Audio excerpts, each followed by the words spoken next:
Thank you, everyone, for joining us. Once again, you are listening to Evidence for Faith, the voice of Ratio Christi.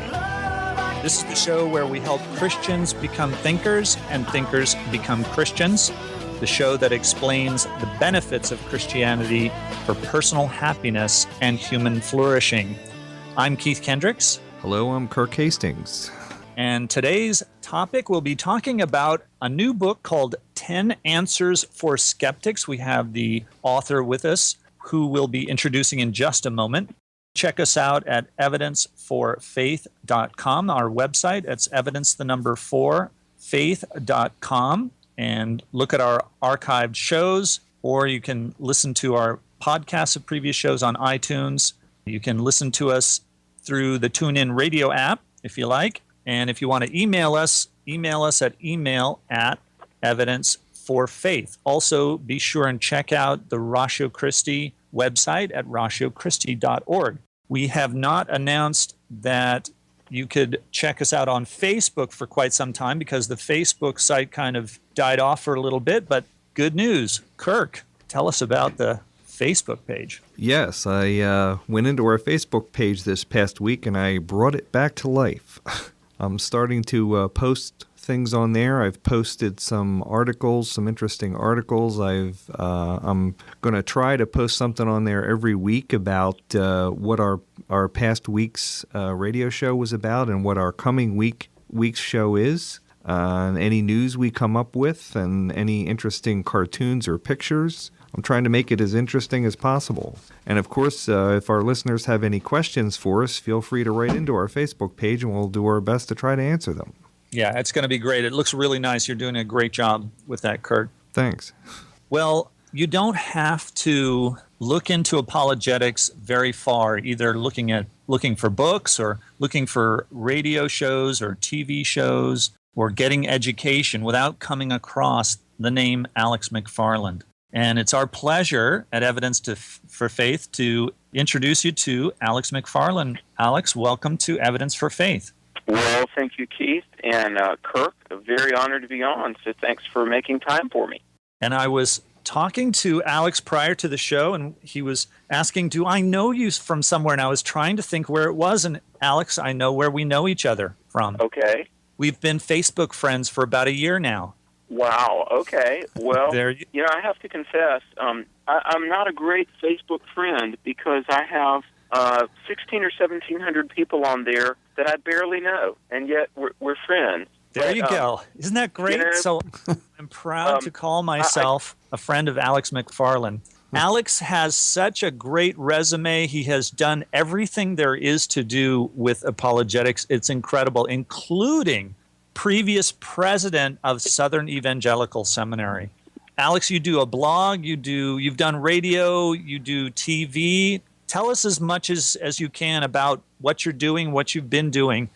Well, I'm just a guy that wants the whole world to know about Jesus Christ. Amen. And that the Christian worldview is shown to be true, and by true I mean correspondent with reality. In other words, the way things really are. I believe compelling lines of evidence point to the reality that God exists, that God has revealed himself to his creation through creation, conscience, scripture, Savior. In other words, God can be known, and we can really evaluate faith claims, so we can see which faith claims are true. We can, I believe, expose which faith claims are false. And I guess, for the last 25 years since I became a Christian, I was in college when I became a Christian, I've just been passionate that the whole world hear the gospel in a way that they can understand and have their questions responded to if there are questions or objections. I want the whole world to hear the gospel and have a chance to respond to Jesus Christ. So, I guess I've been a busy guy, but it's just out of a passion that the whole world know about Christ. Oh, that's wonderful. Now, how many of these things are still active? Do you still have a TV show? I do. Right now, it's on kind of hiatus for 2 months during the summertime. They're running some reruns on NRB, but we've done about 40 30-minute shows of the Sound Reason television show. And I'll tell you, Sound Reason started back in '99. The American Family Radio Network asked me to do a show a radio show, actually. And so for 2.5 years, we did this radio show that included my own teaching and commentary. We would interview guests like, everybody from, say, Ravi Zacharias, Josh McDowell, even people like Mike Huckabee and Michelle Bachman, opinion makers. We had Christopher Hitchens on. We had, atheists, Christians, a number of people. And the radio show Sound Reason resulted in an invitation from the NRB television network to do a television show. And so my speaking schedule in the summertime is really, really heavy. I'm doing a lot of camps and conferences and things like that. And so a week ago we agreed to kind of put the show on hiatus, and we're not going to resume filming new episodes till about, late July. But, apologetics is hot. I mean, the radio show, the television show, the books. I got to tell you, 25 years ago, when I first really started getting into apologetics, it was such a new thing that a lot of people, even like Christian leaders, didn't really understand what it was or why it was necessary. And, I remember 20-some years ago, I was talking to a major leader of a denomination. And if I told which denomination this was, everybody would recognize it. And, I was trying to get this guy to support one of our conferences we were putting on. And we started doing, national apologetics conferences back in the early 90s. And anyway, this denominational leader said to me, he said, well, Alex, I hear you, you're getting Josh McDowell and, these apologists. But he said, look, you're never going to need this C.S. Lewis stuff unless you're on the campus of Yale University. That's what he said. I said, look, we're going to do a session on how to defend the Bible and how do we know that God exists and how to respond to Islam and how to respond to atheism. And he said, and this is a quote, he said, you'll never need that C.S. Lewis stuff unless you're at Yale. Well, we did do an event at Yale. About 10 years ago, we did an event at Yale and saw over 2,200 people come out to listen to the evidence for Christianity. But here we are in 2012, and I get asked to speak on Islam, at least 2 or 3 times a month, atheism, radical secularism, so many things going on. And, now I would say churches everywhere, at least churches that are serious about reaching people, serious about discipleship, and serious about being culturally relevant, churches everywhere are scrambling to acclimate themselves to apologetics. That's why I want to say to both of you guys that I'm so thrilled for Ratio Christi. And for those who maybe are not familiar with Ratio Christi, I would say that you guys are on the cutting edge of the cutting edge. You are at the absolute vanguard of being innovative and relevant as far as reaching the university campus and the classroom and young minds. So, to collaborate on the radio today is really an honor because I want to affirm and applaud what you all are doing with the Evidence for Faith radio show and with Ratio Christi. It's exciting stuff, isn't it? Well, it is, and we're so excited to hear that you're finding that many churches are beginning to see the importance of apologetics. I know I have to confess at my own church, I still run into people that if they hear I'm going to be speaking on something, they'll say, oh, is that going to be apologetics again? And then if it is, they're not interested. So there's still a lot of transition that needs to take place. But one place that people can do that is not only here at Evidence for Faith, but also the Sound Reason. There's a podcast, and I've listened to that many episodes of your podcast, and it was ranked one of the top 16 podcasts according to Apologetics 315, which is another great source for apologetics information. Well, yeah, and I just got to say that right now we are enjoying kind of the coalescence of 5 decades of apologetics that have been really building. And I really think that apologetics and worldview ministry in Western culture has only just begun. But just a little history, 50 years ago, you had a few people on the horizon. Probably the most famous name would have been C.S. Lewis, former atheist who became a Christian, and his books have never been out of print. Even at his lowest ebb, probably in the early 70s, C.S. Lewis was selling 100,000 books a year, and now he's selling 1 million books a year and has been for 2 decades. But there were some other names 50 years ago, like E.J. Cornell, and by the 60s, some names began to emerge, like Norm Geisler and Francis Schaeffer, that while they're, maybe they're not familiar to everybody, but let me give the topics that begin to emerge. People begin to, the thinkers God was raising up would, discuss issues like truth. Does truth exist? Is there anything true? Is everything subjective, mere opinion, or is there absolute truth? And then for, I'm going to say 300 years, there's really been a battle going on for the authenticity of the Bible. Is the Bible divine written revelation, or is it simply, human speculation? And then what about Jesus? Did Jesus even exist? Can we know what Jesus taught? Was he crucified? Did he rise from the grave? Was the Christian gospel a unique message of salvation, or was it simply repackaged ancient paganism? And, on and on we could go. The problem of evil, if God is real, why is there pain and suffering in the world? And so for 5 decades now, some of the best and brightest thinkers that you can name have been very effectively, very substantively, responding to the objections and the questions. Well, in the 1970s, an absolute force of nature was unleashed named Josh McDowell. That's right. Dr. Norm Geisler, I interviewed him for a book, one of the books I was writing. This has been about 5 years ago. And Norm Geisler said, one of the big game changers was Josh McDowell, because from 1970 to 1980, in a 10-year period, Josh McDowell, and several have told me this, and Josh himself has told me about this, but Josh spoke on about 1,000 university campuses across America in a 10-year period. And that totally raised the bar for awareness of apologetics. And, of course, Josh wrote a couple of books that were classics, More Than a Carpenter, and I've met literally thousands of people around the nation that came to faith through More Than a Carpenter. Then the other evidence that demands a verdict. And so Josh, I would say, even if Josh McDowell had retired in 1980, which, thank the Lord, he didn't, his place in American church history and certainly apologetics history would have been assured anyway. But by the 1980s, along come some other names like William Lane Craig, Gary Habermas, an expert on the resurrection. Ravi Zacharias begins to emerge. There's a guy named John Ankerberg who's had a television show and for a lot of years.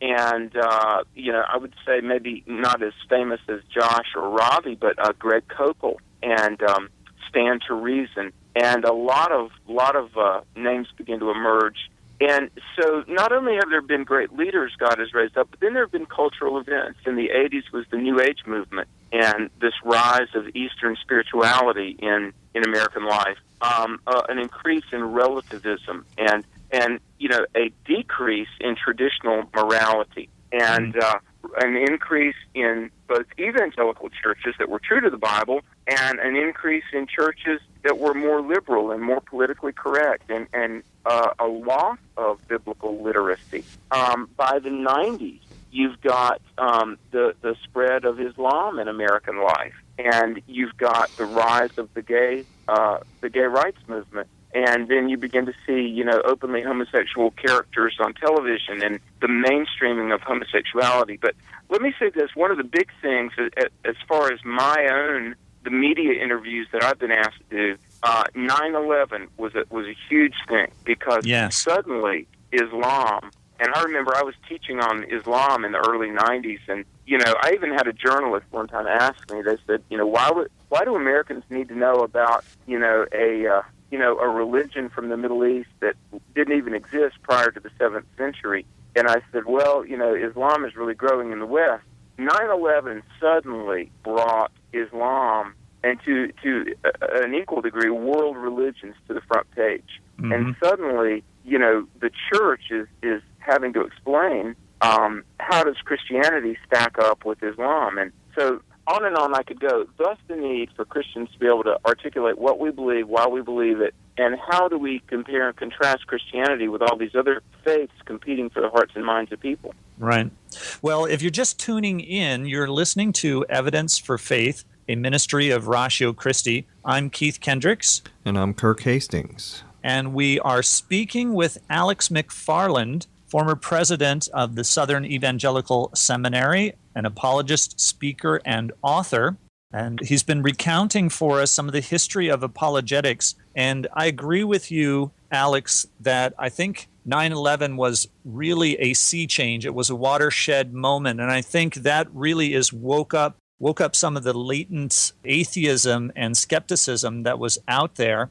And we do want to talk about your book, 10 Answers for Skeptics. But before we do that, you had mentioned in the history of apologetics Josh McDowell, and you have Josh McDowell coming to speak for you at a conference that you're organizing in Spartanburg. Do you want to tell us a little bit about that?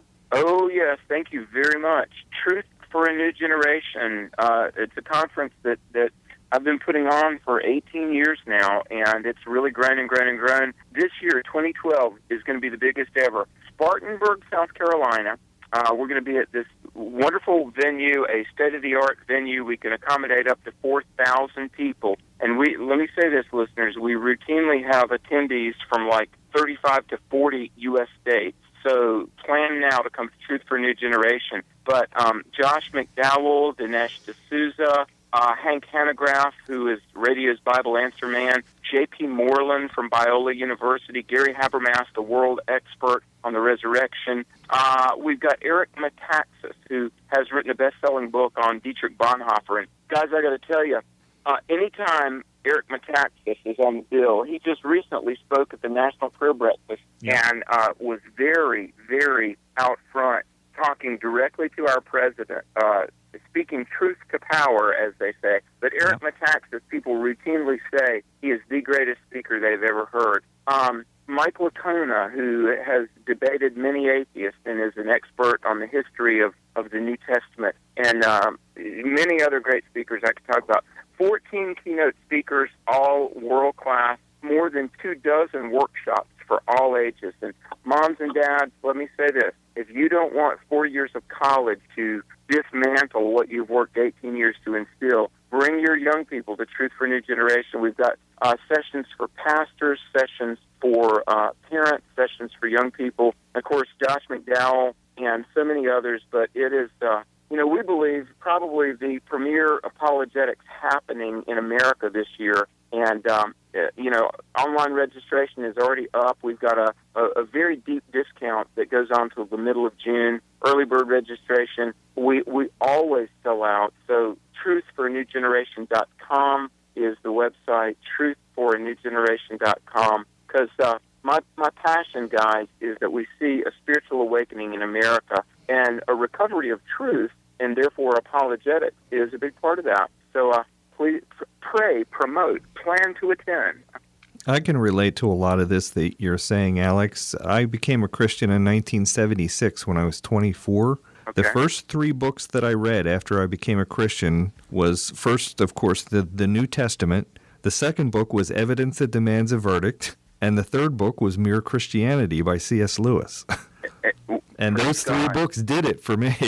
Well, my friend Chuck Colson, and Chuck Colson just went to be with the Lord. He came to the Lord through reading Mere Christianity by C.S. Lewis. And, Colson has been at a number of our events. He was going to be there at Truth for a New Generation this fall. And then his health declined, and he said, well, I'll do a video message. And then, of course, I was actually at a luncheon with him on March 30th, and then that evening he had a seizure and went in for surgery and passed away. So we're going to do something to honor Chuck Colson. Your mentioning of Mere Christianity just reminded me of that. I'll tell you, I've got a book on atheism coming out in the fall, and Dr. Colson had agreed to write the foreword.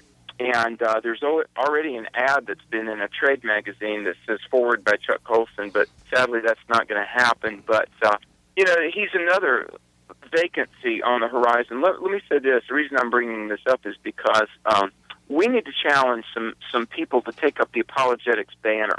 And we need to pray that God would raise up some leaders.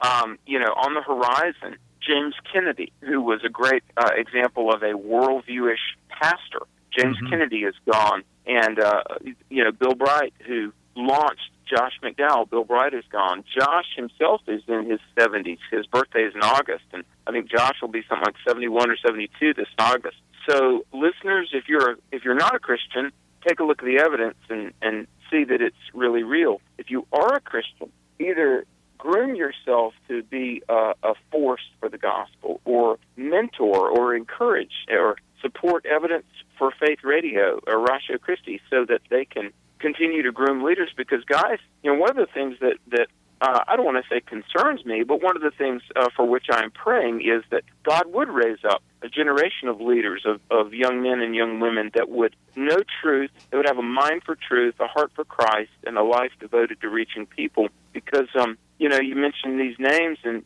Josh won't be around forever. Ravi is in his 60s, Ravi Zacharias. Ravi won't be around forever. So I think we've always got to be replicating ourselves, don't we? Absolutely. Absolutely. Alex, while we're on the topic of this general need for apologetics, one of the questions that really has me concerned, and I know a lot of people, is these studies that show that Christian kids are leaving the faith. Do you have any insights on that? I know, we're hearing that it's 60 to 80%. There's lots of disagreement as to why kids are leaving the faith. So do you have any sense for what is the church doing wrong that our kids would be leaving the faith? Well, you're right. I mean, the attrition rate, the evangelical attrition rate, is an important thing that we need to recognize and be mindful of. Let me say this. April 16, 2012, Time Magazine had a cover story entitled Rethinking Heaven. And this cover story was about, the afterlife. And studies show that everybody thinks about death, what happens after you die. But the thing is that has made this milieu, this era in which we live, kind of unique, is that there's just this pervasive assumption that we all make up our own truth. It's kind of the default position of most people, and certainly of young people, that there's no real ultimate objective truth. Whatever you believe is fine. Just be sincere about it. And in the Time magazine from just 3 weeks ago, it was just basically talking about how everybody kind of cobbles together their own idea of what truth is. Now, kids raised in church are not immune to the cultural mindset of subjectivism or relativism. And, study after study, the Colson Center, the Barna Research Group, David Kinnaman, Focused on the Family, where I worked full-time for 3 years, and many others, the Lifeway Research with Tom Rayner and different ones, talk about intellectual skepticism sort of rides on three things. Number one is just we live in a culture of subjectivism, and so we've got to, make sure that we compensate for that. The other thing, though, is biblical illiteracy. And you ask the question, what is the church doing wrong? And, I don't want to bash the church because, I said this by the grace of God. I mean, I've been in I don't know, almost 1,400 churches now to speak. And, churches, they work hard, they've got a great work ethic. So I don't want to say it's what the church is doing wrong, but I want to say it is what the church is maybe leaving out. And, let's not even touch on biblical worldview just yet. Let's just talk about the Bible. I'm in youth groups. I'm in churches like every weekend to speak for 2 decades. I've been in churches 45, 48 weekends a year for 2 decades. And I'm just not hearing the Bible taught. Now, I'm hearing a lot of praise courses, and I'm seeing a lot of skits, and youth ministry in America, and hey, I love the church, and I still have a big dose of youth pastor in me. I was a full-time youth pastor 7 years, but it's like pizza, paintball, Pepsi. Rock 'em, roll 'em, let's make sure nobody's bored, high energy, go, go, go, fun, fun, fun. And yet our kids are biblically illiterate. And I got to tell you, I want to challenge the parents, youth pastors, church workers here. I would rather have a dozen kids that were true disciples than 100 that were simply spectators. And so, number one, the attrition rate is because we live in a culture of relativism. Number two, we live in an era of church light, L-I-T-E, biblical illiteracy. And kids, just don't know their Bible. And the Bible is so important. Psalm 119, verse 93, I will never forget thy words, for through them I found life. So we've got to get more Bible into the church. The other thing is this, critical thinking skills. And listen, I love the church, but think about this, guys. Now, just brace yourself. A USA Today study in 2005 documented that there are 82% of Americans that identify themselves as Christian. A 2008 survey, the American Religious Identification Survey, which is highly respected, documented that 173 million Americans identify themselves as Christian. Now think about this. We've got 82% of the American population that self-identify as Christian, and yet less than one-third are even registered to vote or do vote. And if you ask the question, and many surveys have been done by many agencies and entities, is the Bible the Word of God? 50% say yes, 50% say no. Could Jesus have sinned while he was here on earth? 60% plus or minus say yes, Jesus might have sinned. Heaven is a place where everyone goes as long as they're sincere about their beliefs. Almost 8 out of 10 professed Christians will say yes. So, and on we could go. The point is this, that we've got a lack of biblical foundation, and then we've got a lack of critical thinking skills. And so when kids get to college, and in my book, Stand Strong in College, one of my books I wrote, I interviewed 300 college freshmen, and I identify the 4 areas in which college can challenge the faith of a young person.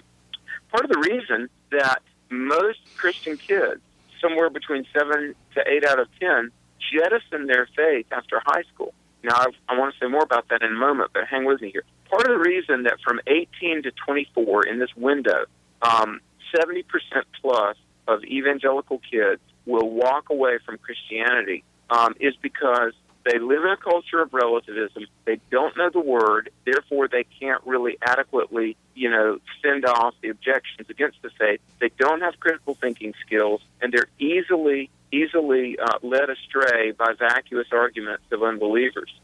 Now, they get to college, and they emotionally, socially, spiritually, academically, they simply are ill-equipped to face the attacks on Christianity that represent most university environments today. Now, of those that fall away from the faith, a few will, as I say, limp back to Christianity in their late 20s, early 30s.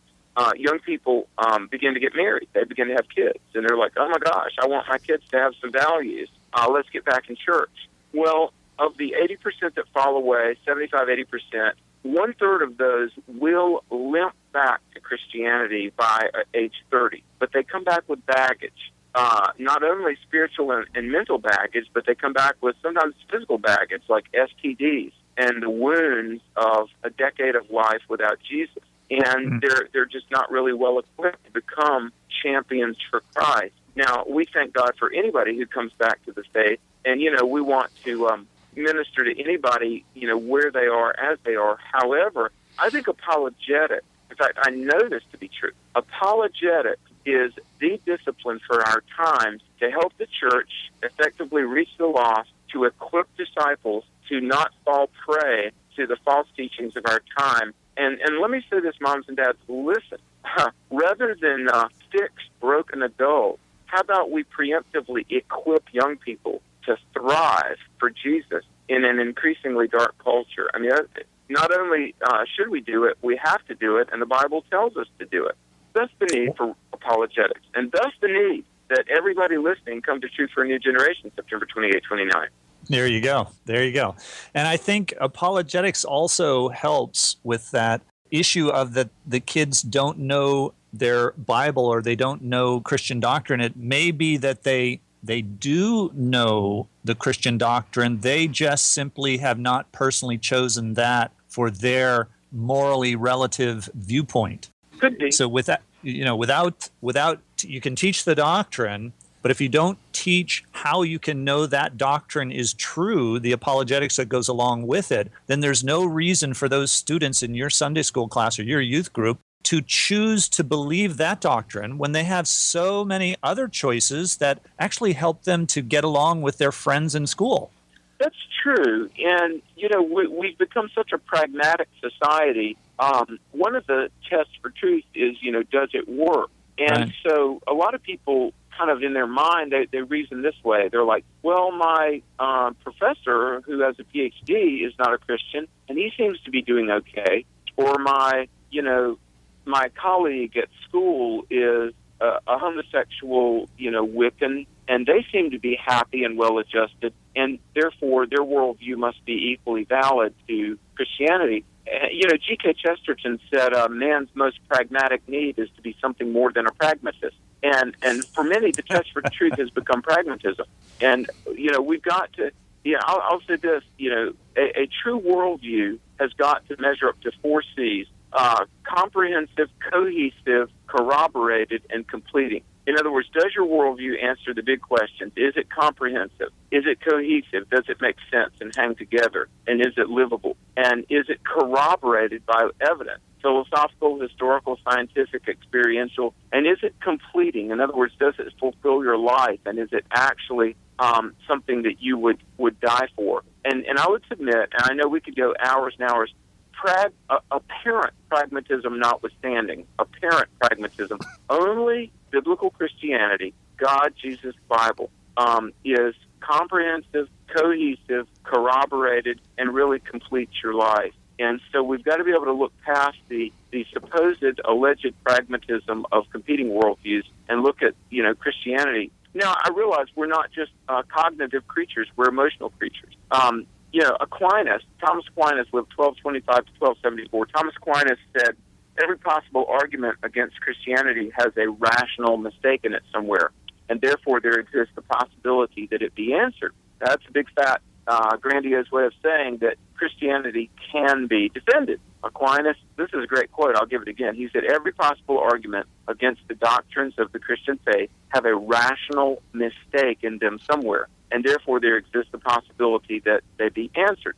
If we were mere cognitive creatures, it would be one thing, but we're emotional creatures. And so we've got to understand that part of defending the faith is not only giving good content, but building relationships and showing love. Right. I tell people this, we can do apologetics, but we ourselves can be an apologetic. And I think part of our walk and our witness today has got to be not only the data and the content, but also, building relationships with non-believers, trust, honesty, respect, and listening to their, counter opinion. And then, when they see that we truly care about them. For instance, I'll give you for instance. I've got an atheist friend in California, and he is not within 100 miles of the faith as far as I can tell. But, we're friends. And when I'm in L.A., we go to lunch and we talk. And, he said to me that, when I first met you several years ago, I didn't want to like you. You're a Christian. You're an apologist. I had purpose in my mind. I was not going to like you. He said, but I have to admit, you're not bad. And now, he's not a Christian yet. Right. But we definitely have a friendship, and it's a reciprocal give-and-take relationship, and I'm sowing seeds of truth, and what he does with those seeds of truth is between he and God. But, we've got to remember that people are cognitive and emotional, and on the cognitive side, we give truth. On the personal, emotional, relational side, we show that we care, and I've seen it 100 times. I've seen atheists come to faith. I've seen, backslidden people come back to the faith. I've seen Muslims. I've baptized 2 Muslims that came to faith, but took a lot of relationship building along the way. But apologetics is, friends, the most riveting, thrilling, fulfilling, and I would say effective Christian discipline to immerse oneself in. And I'm just thrilled to see that God is growing it here in this culture. Yes, wonderful. Well, if you're just joining us, you're listening to Evidence for Faith, a ministry of Ratio Christi. I'm Keith Kendricks. And I'm Kirk Hastings. And we are speaking with Alex McFarland, former president of the Southern Evangelical Seminary, an apologist and author who has recently written a book, 10 Answers for Skeptics. And Alex, we do have a lot of skeptics that listen to our podcasts and to the radio show because of some debates that we've done on air with some atheists. Yeah. So let's jump into your book and tell us about 10 Answers for Skeptics. What is that book about? Well, 10 Answers for Skeptics is my most recent book. And, over the years in debating, and, I think about my own journey. I became a Christian when I was in college. I was 21. And I pretty much would have In fact, I did. Before I was a Christian, I called myself a philosophical anarchist. I was in a band. I wrote a song called Legalize Acid. And, I mean, I basically was a no rules, no laws, no boundaries kind of guy. You know, I remember, you know, my mindset before I became a born-again Christian. And, you know, I wanted just to, I believed that there should be no rules. I guess I was somewhere between a strict libertarian and really, you know, anarchist. And I remember when I first became a Christian, you know, the reactions to some of the friends I had at college that, you know, some were like, well, Christianity's false. Some people were like, science has disproven the need for God or the reality of God. You know, I remember I had one friend who was an anthropology major, and he didn't believe Jesus existed. Then I had one friend years ago who, you know, he just flat out told me, he said, look, if I became a Christian, I would have to stop, you know, sleeping around with different women every weekend, and I don't want to do that. And, you know, if God is real and Christianity is true, it's going to affect my sex life. And so God is just not something I want to think about right now. Well, 2 years ago, I decided to, you know, look over my notes I'd kept of interactions with non-believers. And also I began to interview some atheists and some professed agnostics, some of the internet infidels that I've dialogued with over the years, even some, you know, well-known people like Christopher Hitchens, who I had on my radio show twice on Sound Reason Radio, and different others. And, you know, I just began to notice that there were different types of skeptics. Not all skeptics come to the table of unbelief with the same reason. And so in the book, 10 Answers for Atheists, there are really more than 70 answers. You know, I began to talk to skeptics and atheists, and I said, okay, hit me with your best shot. You know, what is your beef with Christianity?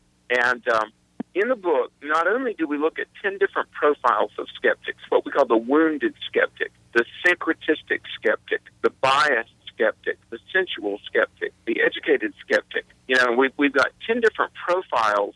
I also answer more than 70 questions that were posed to me by actual skeptics and actual atheists. So I feel like the book, you know, I interviewed 34 professed skeptics. You know, I feel like the book is not really theoretical. I mean, it's really practical and really actual, you know, give and take with, you know, unbelievers. But to the Christian, I would say that this book will help you. You know, if you look at the 10 profiles, 10 different types of skeptics, you'll be able to quickly tell where somebody's coming from. You know, like if you're talking to somebody and they come out and they say, you know, well, you know, I think that if there is a heaven, we'll all get in, you know, and heaven and hell are here on earth. The best this earth has to offer is heavenly. The worst of this world is hellish. Heaven and hell are here on earth, and if there is a heaven, we all get in. You know, that's one type of skeptic. And if you look at somebody who says, well, you know, science has disproven God, you know, you can go to the chapter on the scientific skeptic.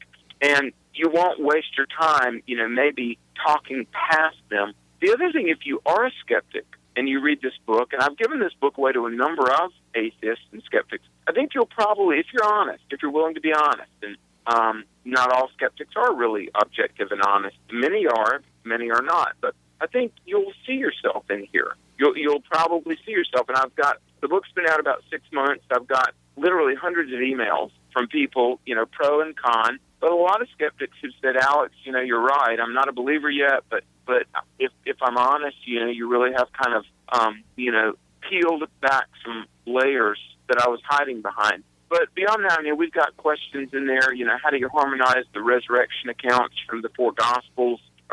You know, what about Jesus and ancient mythology? So the book, I give God the glory, but the book was nominated for an award. I just found out a week ago. Christian Retailing Magazine nominated the book for an award, Book of the Year in Evangelism. But it's just, you know, my most recent book in my quest to equip the saved and persuade the lost. And, you know, again, I want to say that the evidence for Christianity, I believe, is compelling. You know, we believe by faith, trust, but it's not a blind faith. It's not a leap in the dark. I mean, it really is legitimate. In fact, guys, I would say that a resolute dogmatic unbelief in light of the evidence is what's unjustified. But right, that's the irrational. Yeah. Yeah. Now, you've got a section in the book on inside the mind of the skeptic. That sounds interesting. What's that section about? Well, Inside the Mind of the Skeptic is really the subtitle of the book, 10 Answers for Skeptics. The publisher, Regal Books, named it 10 Answers for Skeptics because I've got so many books with 10 in the title. Although, like I said, we answer, some 70 questions in this book. But Inside the Mind of the Skeptic is, really trying to, find out where people are coming from. And, what I uncovered was that the presenting issue and the actual issue is not always the same thing. I could give you a number of examples, but, in medicine, doctors talk about the presenting problem and the real problem.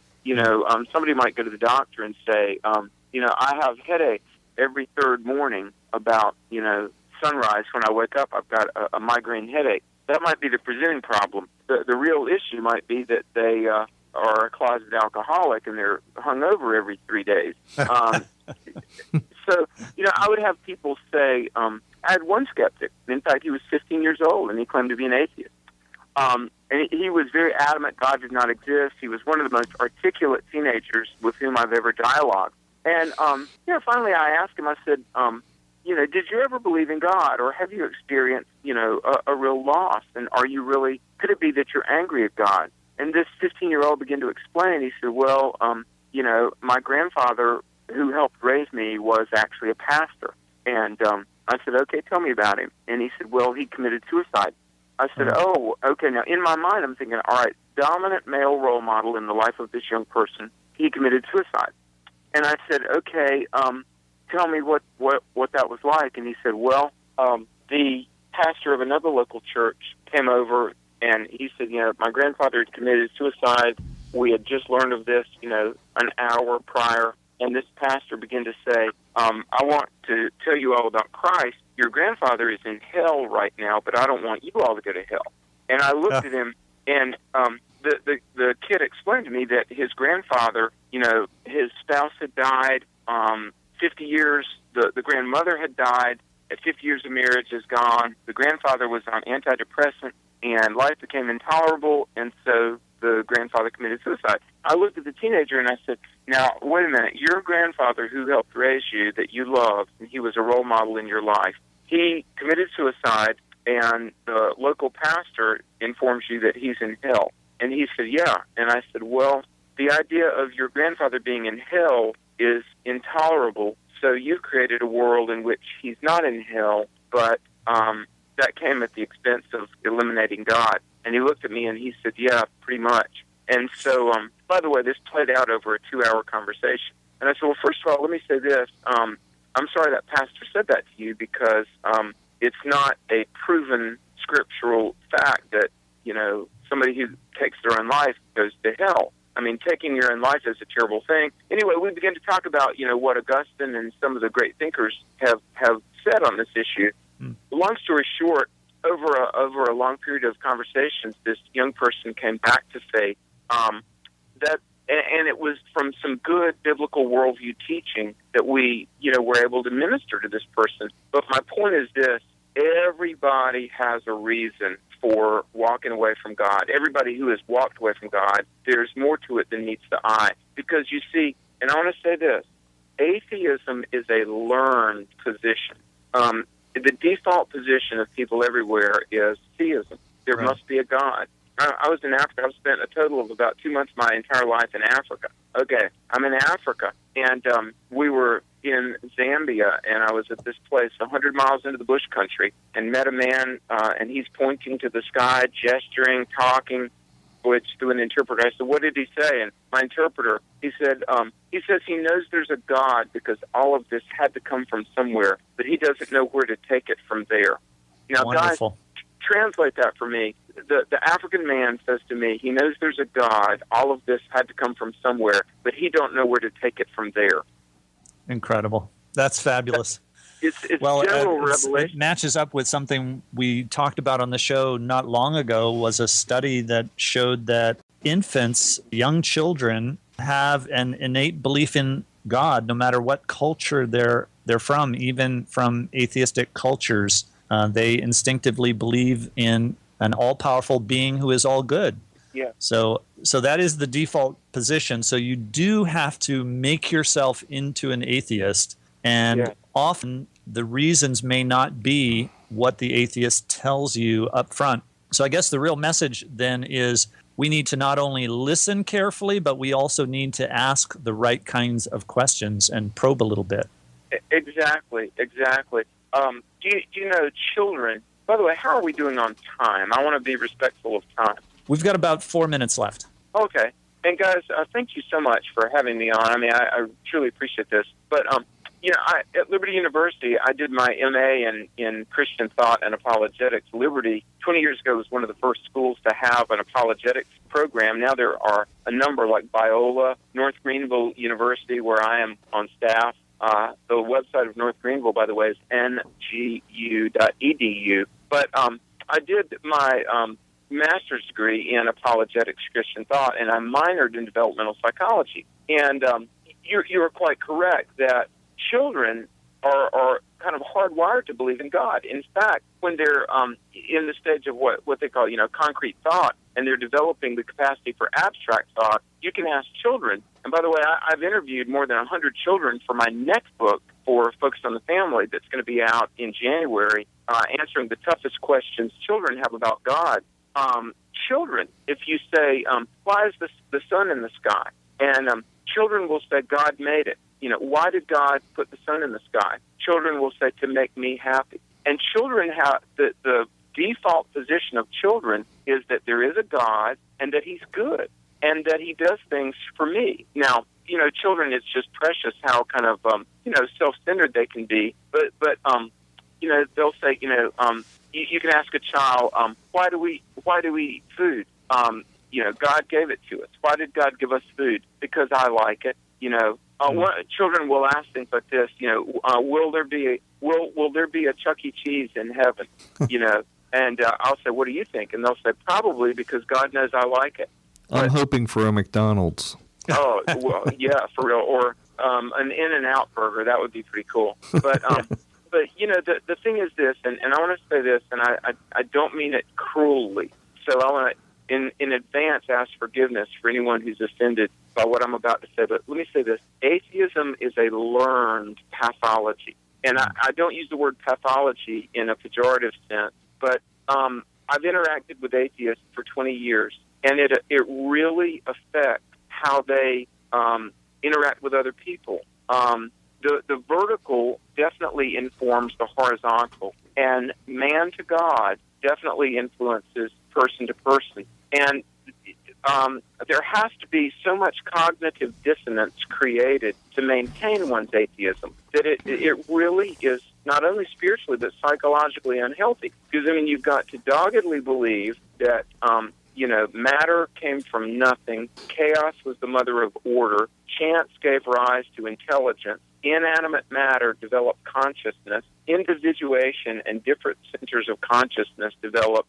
You've got to doggedly maintain that there is no objective morality, but yet at the same time defend that it's wrong to steal and murder and lie and rape. And so to maintain one's atheism, you have to, in your mind, devote so much bandwidth to allowing these incompatibilities to coexist all at the same time. Yep. And it's so counterintuitive. And frankly, I've had a number of atheists. Bart Ehrman, who is an ex-Christian, Bart Ehrman said to me, and I don't know if he would admit this, but he did. We were in my office after a debate, and I said, I asked him, I said, you were a Moody grad, you were a youth pastor at one time, you were a devout Christian, and now you're an atheist. There's 100,000 errors in the Bible, you say. What are you going to do when you face God? Bart Ehrman said to me, he said, I'll be honest, I've awakened at 3 a.m. in a cold sweat. I'm afraid I'm going to go to hell. Wow. Wonderful. Well, Alex, it has been terrific having you on the show. We're really thrilled to have you as a guest on Evidence for Faith. Well, thank you so much. God bless you. My own website is alexmcfarland.com. I'm here to serve the body of Christ. Pray for me, please. Call me. Let's talk. And Godspeed to you all and Ratio Christi. Wonderful. Thank you. We've been talking with Alex McFarland, former president of Southern Evangelical Seminary, about his book, 10 Answers for Skeptics. You've been listening to Evidence for Faith, and join us again next week for more reasons to believe. And always remember that the best reason for being a Christian is because it's true.